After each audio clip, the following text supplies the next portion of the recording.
ወጣቶች ደክመዋል፣ ለሽበት አይደርሱም። ቀብር ይፋጠናል፣ ለቅሶ አይደረስም። ቲክቶክ በተሰኘ የቪዲዮ ማጋሪያ ፕላትፎርም ላይ ቦኒ በመባል የምትታወቀው ከ800 ሺህ በላይ ተከታዮች ያላት ወጣት ከአንድ ቀን በፊት ራሷን አጥፍታለች።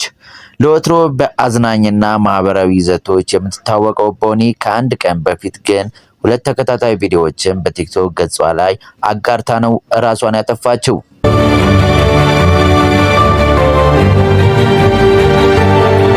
በእነዚህ ተንቀሳቃሽ ምስሎች ላይ የነበረችው ቦኒ እንደ ድሮ በሳቅ ታጅባ ሳይሆን በለቅሶና በተስፋ መቁረጥ ስሜት ውስጥ ሆና ነበር።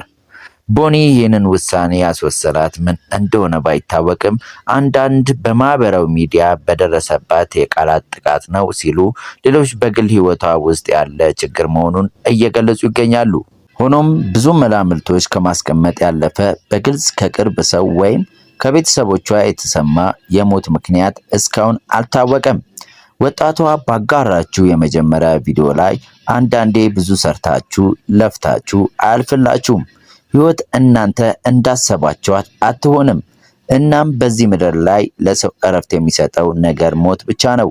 ዛሬ የእረፍቴ ቀን ነውና እስከ ዛሬ ያስከፋዋችሁ ሁሉ ይቅር በሉኝ፣ እወዳቸዋለሁ፣ መልካም ጊዜ ስትል ትደመጣለች። ይህን ቪዲዮ ስታጋራ በእጇ ላይ ቀይ ሲባጎ ገመድ ይዛ ነበር። ወጣቷ አብዛኛው የማህበራዊ ሚዲያ ተጠቃሚ የሚፈልገውን ያህል ተከታይ ቲክቶክ ላይ ነበራት። የምትለቃቸው ቪዲዮዎችም በብዙ ሺህ የሚታዩ ነበሩ። ሰዎች በማህበራዊ ሚዲያ ላይ በሚለቁት የታቀደና የተጻፈ ይዘት ምክንያት ተመልካቹ ሙሌ ደስተኛ እንደሆነ ያስባል። ነገር ግን ከካሜራ ጀርባ ሁሉም ሰው የራሱ የተለየ ህይወት ይኖረዋል። ቦኒም ከትላንትና በፊት በለቀቀቻቸው ቪዲዮዎች ላይ ደስተኛ ትመስላለች።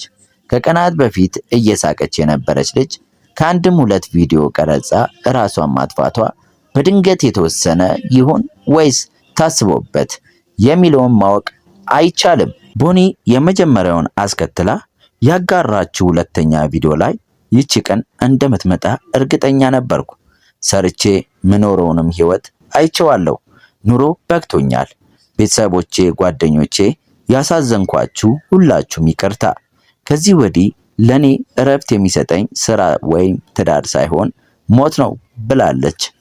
ይህን ስትናገር ከጀርባ በር ላይ ቀይ ገመድ ተንጠልጥሎ ነበር። አጥብቃ ይቅርታ ጠይቃ ራሷን ያጠፋችው ቦኒ ሁሉም ካረፈች በኋላ በሰፊው መነጋገሪያ ሆናለች። ከዚህም ባለፈ በፌስቡክ ገጿ ላይ ደህና ሁኚ ዓለም ብላ ከመሞቷ በፊት ጽፋለች።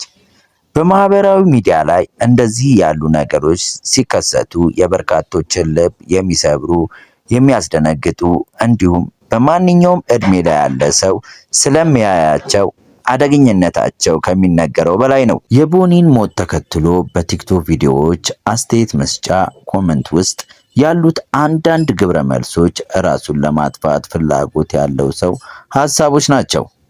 በሞት ከማዘንና ከመቆጨት ይልቅ እድለኛ እንደሆነች የሚያስቡ አስተያየት ሰጪዎችን የነገ እርምጃዎች ቆም ብሎ ማሰብ ይጠይቃል። በቀደምት ጊዜያት ራሴን ላጠፋ ነው የሚለው ቃል ከማስፈራሪያ ያለፈ በተግባር ሲደረግ እምብዛም አይሰማም። አሁን ግን አንዳንድ ሰዎች በማህበራዊ ሚዲያ ላይ በሚያዩት ነገር በመቃኘት የችግራቸውን መፍትሄ ራስን ማጥፋት እየሆነ መጥቷል። የእድሜ ወይም የይዘት ገደብ የሌለው ማህበራዊ ሚዲያ በተለይ ገና በለጋ እድሜ ላይ ያሉና ስሜታቸውን መጋራት የማይችሉ ታዳጊዎች የመጥፊያ መንገድ ሊሆን ይችላል።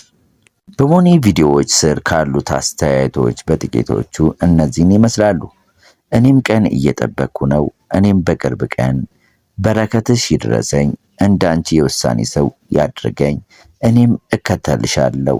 የነዚህ አስተያየት ባለቤቶች ወጣቶች መሆናቸው ደግሞ የማህበራዊ ሚዲያን አሉታዊ ተጽዕኖ ሊያጎላው የሚችል በሚያሳዝን ሁኔታ ማሳያ ነው። ዛሬ ላይ አንዳንድ በካሜራ ፊት የሚታዩ ነገሮችን ሁሉ የሚያምኑ ሰዎች የተደላደለ ከሚመስል የታዋቂ ሰዎች ኑሮ ጋር ራሳቸውን በማወዳደር እንዲሁም ራስን ማጥፋት ብቸኛ መፍትሄና እረፍት ማግኛ መንገድ እንደሆነ በማሰብ ተጠምደዋል። የእነዚህ ሰዎች ማህበራዊ ሚዲያ አጠቃቀም ታዲያ ነጋቸውን ሊወስን ይችላል። የሰው ልጅ በሕይወቱ በርካታ ችግሮች ሊያጋጥሙት ይችላሉ። ጠባሳ ጥለው የማያልፍ ለየትኛውም አይነት ችግር ግን ከሞት በመመለስ መፍትሄ ቢፈለግ የተሻለ ነው። ሰው በብዙ ፈተና ውስጥ የሚኖር ፍጡር ነውና አጠገባችን ያሉትን ሰዎች ስሜታቸውን መረዳት፣ ጭንቀታቸውን ማወቅ፣ የጎደላቸውን ቀርቦ ማዋራት፣ ስሜታቸውን መጠበቅ፣ ማገዝ፣ መተሳሰብ በእጅጉ ይገባል። እዚህ ላይ የሃይማኖት ተቋማት ድርሻቸው ከፍተኛ መሆን መዘንጋት የለበትም።